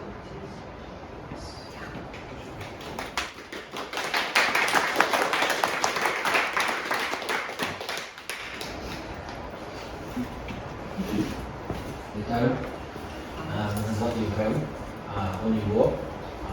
Я в Берліні 4 місяці всього. Для мене є важливим опит квір-людей в Тегілі. Чому? Тому що дійсно кожна людина в Тегілі має квір-людей. Опит, який не можна віднести до простих. Коли ми чули сьогодні наших колег спочатку про те, що якщо ти інший колір шкіри, або ти просто не відносишся до спільної маси людей, і важливо знайти ту шафку, в яку ти можеш заховатися. Але насправді та шафка може бути маленька для всіх нас одразу. І коли ми говоримо про те, що 2,7 квадратних метрів Тегілі, там заховатися дійсно неможливо. І для мене важливо такі зустрічі. Насамперед мені хотілося б подякувати всім учасникам свого заходу за те, що кожен знайшов час поділитися своїми враженнями, опитом та надати постійну допомогу кожному, щоб мати досвід, як вижити в тих умовах, які склалися. Наприклад, мій кейс був таким, що на мене напали з ножем, але поліція закрила справу через того, що не було свідків. І кожен з нас може багато говорити, що відбувається, але ми розуміємо, усвідомлюємо про те, що кожен злочинець, коли щось планує, він робить так, щоб не було тих свідків. І наша головна мета – навчитися підтримувати один одного, надавати постійну допомогу та розуміти, як дійсно і треба правильно себе поводити в тих умовах, які є. На жаль, складний процес інтеграції для українців іноді він для інших здається дуже легким. Але насправді це не так. І це не тільки мовний бар'єр, а це і складна процедура і підтвердження своєї кваліфікації та інших умов. І нібито те, що іншим здається, що Україну так прийняли, обняли, погладили, сталося тільки на рану покласти, щоб вона зажила, але і дійсно умови, про які ми говоримо, важко було на початку чути, що, наприклад, ми темні, і через то нам важче. Ні, нам важко всім. Просто кожному по-різному. І я присів за цей стілець для того, щоб призвати всіх нас разом допомагати один одному, допомагати цими бесідами або іншим навчанням. І дійсно у вас є більшість на даний час опиту допомоги. Ми молода організація, яка тільки почала своє існування, тому ваші поради для нас будуть найважливіші, найцінніші.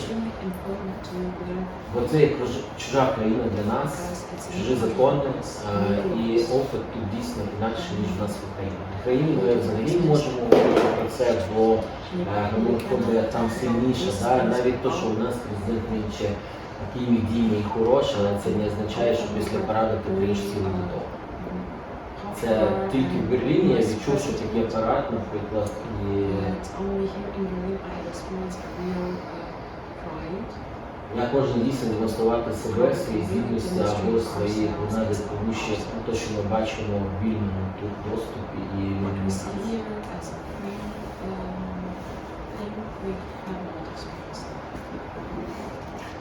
Тому всім дякую і сподіваюся, що наша співпраця і спілкування буде приносити плідні ходи та нашого розвитку.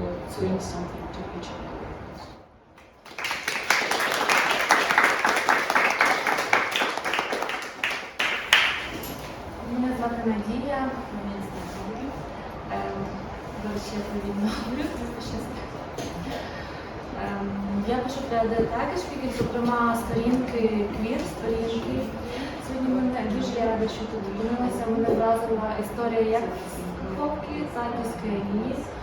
І тільки коротко хотіла розказати. Stories from Kachowka down, the destruction and from Kenya. Війна і квір це надзвичайно складно. До прикладу, герой, про якого я писала, його також тут була стенд на кафе Київ представлений, Віктор. Він військовий, ще раніше.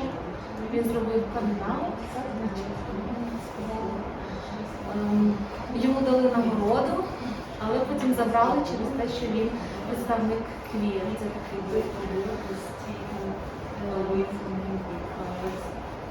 медалі, так. І потім багато людей пішло в такий флешмоб, вони почали відмовлятися від своїх нагород на підтримку Віктора. Бо якби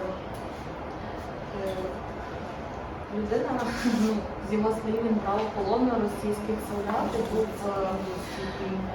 на сході України. І казав, що інші військові, не квір, до нього ставилися дуже класно, бо важливо, що ти робиш. Все-таки в Україні ситуація покращується, я так вважаю, бо є законопроект про цивільне партнерство. На жаль, проблема в тому, що Віктор, про якого я писала, він фіктивно шлюб взяв з жінкою, бо не міг зі своїм хлопцем, який на нього чекав. Тільки через те, що коли його б'ють на фронті, десь підірветься на лінії, він не зможе передати, не тіло не зможе впізнати його партнер, ні, наприклад, отримати виплати, як жінки за чоловіків отримують виплати. І ще одна історія.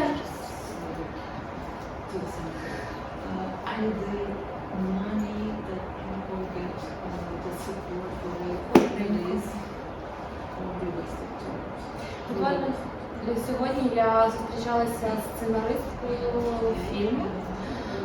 Вона з Києва, написала книгу про лесбійські стосунки. І це окрема тема в Києві. І також там переплітається війна, завтра буде презентація. І також вони знімають в Києві і під Кьольном фільм про чоловіка на війні. І от, наприклад, це не професійні актори, а справжні люди, пара чоловіків. Сподіваюся, всі терміни кажу правильно, якщо що, то я вибачаюся. Новенька в цьому полі. І для того, щоб виїхати за кордон з Києва для цих зйомок, цей хлопець змінив стать, в нього є всі медичні заключення. Його можуть випустити з війни, ви знаєте, яка там небезпека. Я сама просиділа дуже довго без їжі, без води і в облозі з донькою з маленькою. То йому треба показати довідку, що він саме хворий на голову. Тоді випустять. Те, що він не чоловік, це не мене. Дякую. І всім тільки гарних людей на шляху і розуміння, бо всі ми різні перед Богом і ніхто не має вказувати, кому кого любити, кому не любити.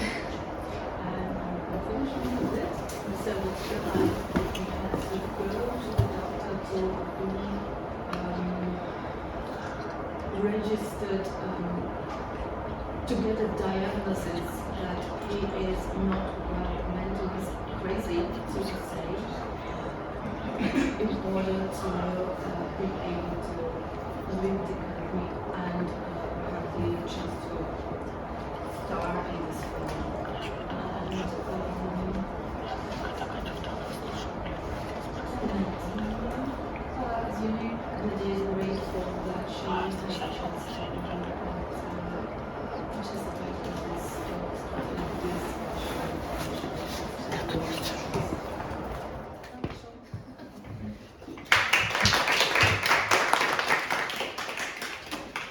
We'll have one more person in this inner circle, and then I'll ask four of you for a very brief one-sentence closing remark.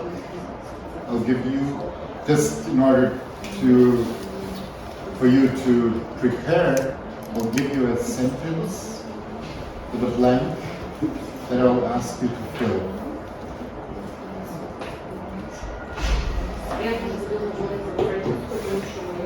Англійська ушла за останні 2 роки. Мене звати Ліна. Так. Я сьогодні приїхала з Нижньої Саксонії з Kwitne. Чому я взагалі тут? Тому що у мене є друзі, які належать до спільноти. І, наприклад, мій друг, він теж мав 10 спроб самогубства. Він не приймає свій гендер, він стискається з гомофобією від своєї родини, від всіх родичів, його не приймає ніхто. І я відчуваю просто позов до того, щоб брати участь в підтримці людей. Питання, з яким я зараз приїхала, воно таке складне, воно дуже коротке. Це модифікація. Наприклад, я представляю спільноту українців в Нижній Саксонії.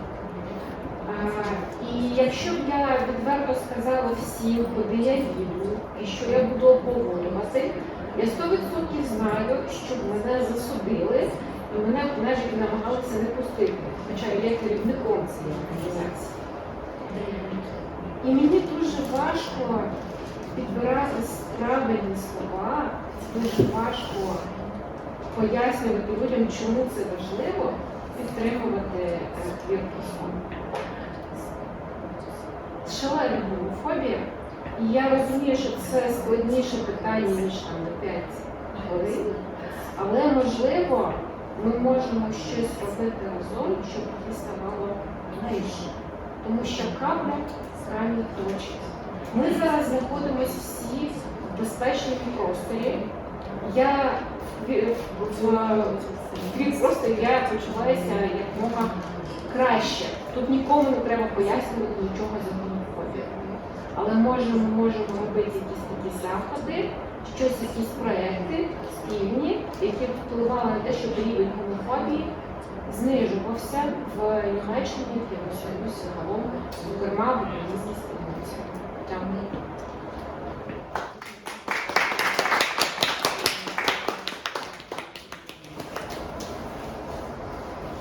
Thank you.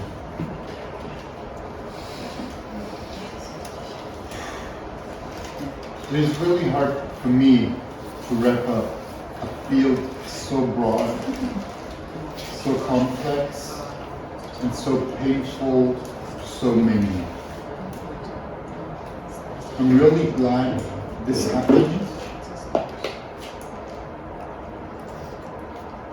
I'm not so glad it had to happen. But to me, as someone who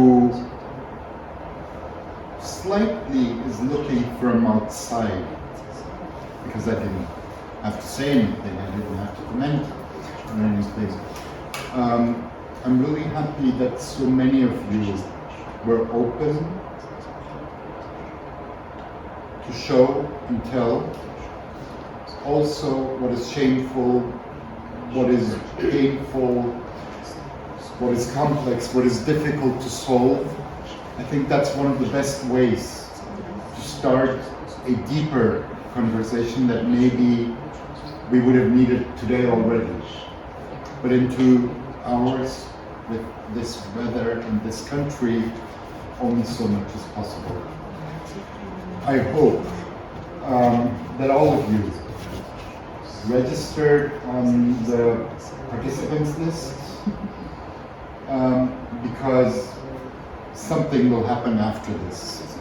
I'm not the Allianz of Ukrainian Organizations, I'm not CineMova, I'm not Kwitne Queer, I can't decide. But you'll take home something, think about it, and invite people. Today, the I don't know how to say that in English, the contact person of the Berlin government for queer people, the office of that person was represented here. We have someone from the district of Pankow, the contact person, is that the right? The queer representation in the district of Pankow. Someone from the Köln was also here, she had to leave. So whatever is not to be solved by you or us alone, whatever needs to be addressed on different levels of government, I hope the organizers will take with them. I will take it with me in my capacity. Let's keep working together. I'll ask the invited four speakers to say, when I leave this place, not right now, after the informal gathering, when I leave this place tonight, I will take home with me ... Or when I go home tonight, I will leave ... here. You can choose. Whether you want to take home something or leave something here, but not both. Who wants to start? What's up? I'm not good at deciding between two options. I'm indecisive. But what I would take, I guess, is that we are all on the margins for a reason, and that reason is the system, the systemic discrimination and the interconnected systems of oppression. If you are a refugee, you cannot get this, you cannot eat this, you cannot eat that. If you lose your animal loan, these interconnected systems should be abolished. And from my queer ancestors, I know it never happened by just walking. Thank you. Dagmar. I will take with me. I know it would be nice to leave it, but I will take with me the pain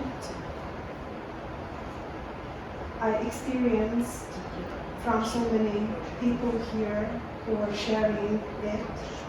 And because this has to be shared and it has to be named, this pain is due to systemic oppression, and it is on the intersection of homophobia and racism. And I think it's very important to state it. There is also white on white racism against people who are marked or identified as Eastern Europeans, and this is what we are experiencing. And I think it's important to know it. It's not just somehow I'm different, but it is a system to it. And this is one thing, and the other thing, I want to take this thought about mutual aid and complicity. We have to be, we need this complicity, and we need to be together and to share our stories and to be able to rely on each other. It's nice to get some funding, but we don't need to overestimate. This will be not everything cannot be done, but on the level of funded project, but we need this grassroots complicity with each other. Thanks.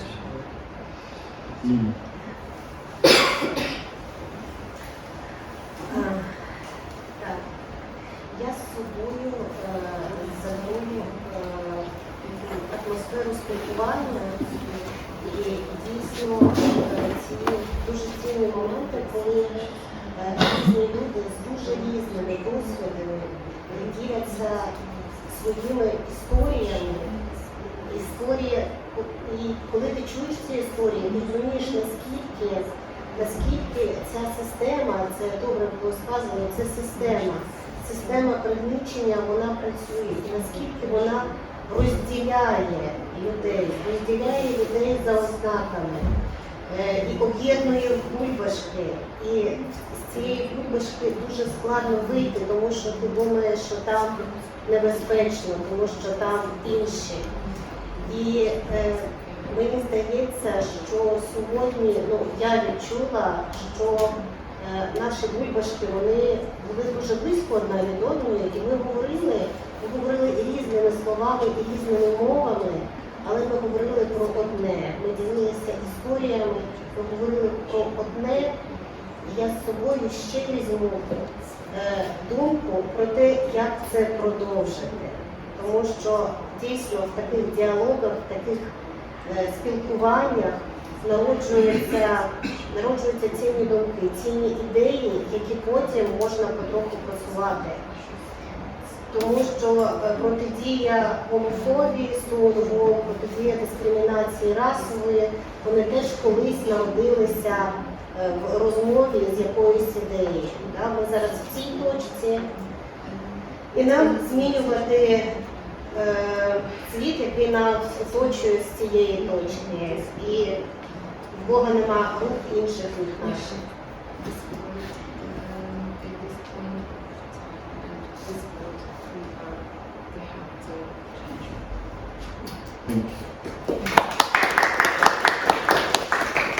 So, I am so exhausted from life, from activism, from all this. So I want to leave all my exhaustion behind. If I could, I wish it was possible to share all this, because I am so burnt out from all the political activism. It's also not an easy thing to be around all of this negativity all the time. But I also do not have the luxury of just dropping it and doing it during my my bad. So I don't have the luxury of dropping activism, but I hope that I can leave behind a little bit of the burnout and the exhaustion of the toxicity from all this. And I hope that I want to carry with me hope and strength from the group. Hopefully in the future we are able, from now henceforth, as we continue to do this, this is also a good effort, that we are able to find common ground and find ways of connecting our struggles. Because, like you say, we are going through the same thing, this level is different. So we need to find ways of, instead of having so many small fights, find a way to be able to do something together. So I hope to carry strength, hope, solidarity, and leave some of the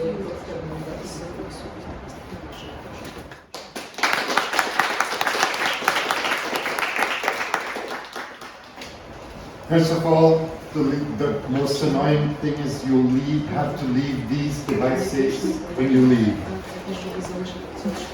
They're probably expensive, blah, blah, blah.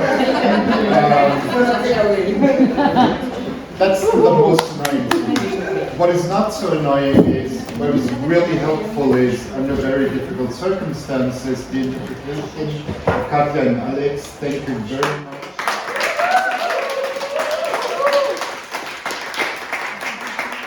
What's also not at all annoying is Yagna, Hamza, and Alina's contributions with all the other contributions that we had. Thank you very much. CineMova and Kwitne for hosting this, making it possible. Thank me too.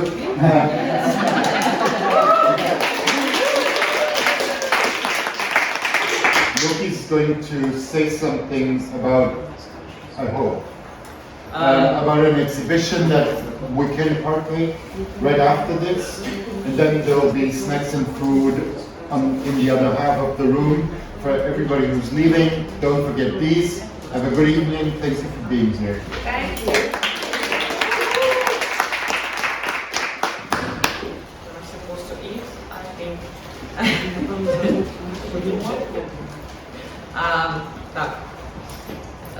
it was just a small sudden photo exhibition.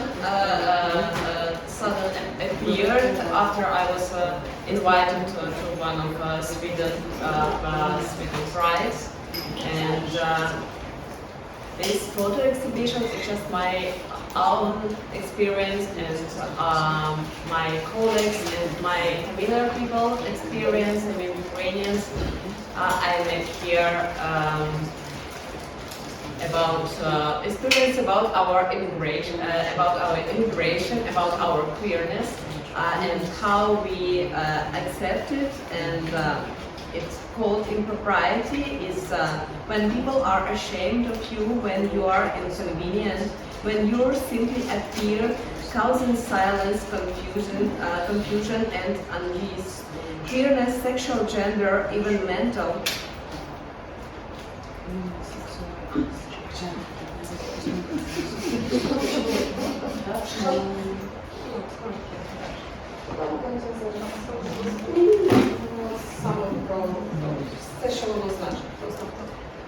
Queerness, sexual, gender, even mental is an inseparable part of you that almost requires daily coming out if you don't want to break yourself to meet society expectations. If your attempts to adapt are noticeably unsuccessful, your true self still comes through. When you immigrate to a country where democratic values are supposedly upheld, it may seem like you are shading your past improprieties. But in reality, along with all your queer regalia, you gain another label: immigrant, refugee, foreigner. And this new label is as enduring as your queerness. Because you remain or a foreigner is another country forever, you have an accent and make mistakes no matter how much you try to learn language as an adult. You have a name that was given to you in another country, or features that instantly reveal that you are an outsider. So you make many new attempts to integrate, to join a very different society, yet occasionally encounter awkward silence, disregard, or condescension as you walk into the room. Thank you.